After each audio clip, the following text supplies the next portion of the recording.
Thank you, Father.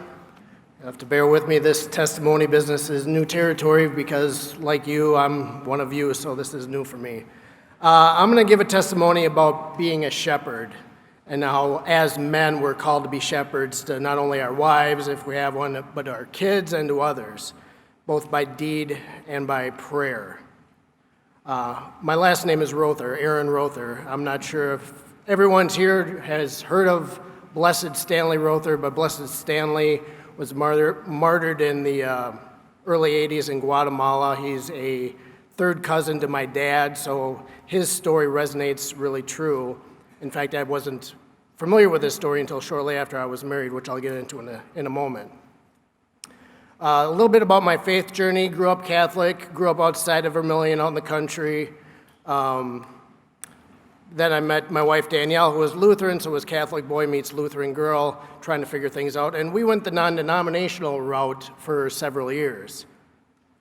It wasn't until, and we had a son named John, and it wasn't until we moved back from where we were living in Hastings to Vermilion, where that was my home church. I went to Mass, slowly getting myself back into the faith, asking questions, meeting with our parish priest, and also, I'm sure, being answered prayer to the shepherding of my parents and their prayer as shepherds.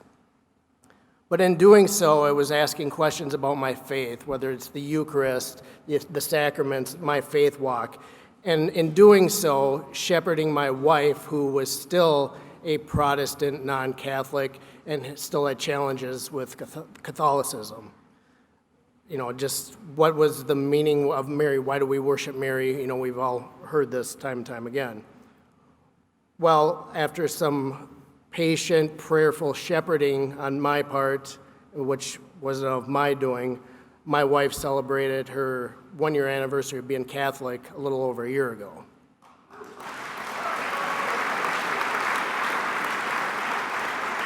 That's the power of prayer, whether it's shepherding prayer by my father, my mom and dad, others around me, my family, or myself, but also a prayer life as a man trying to find that devotion to our Mother Mary.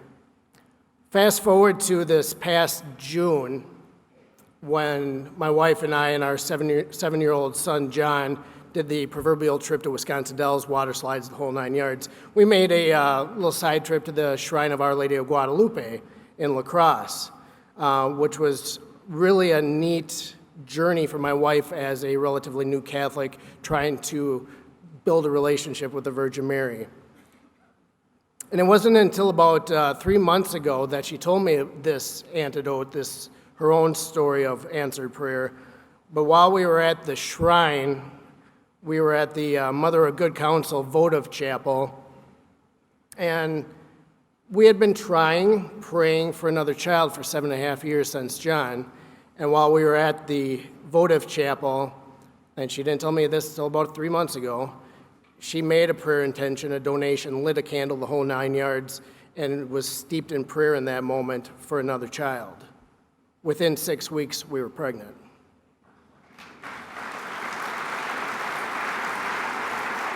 There he is.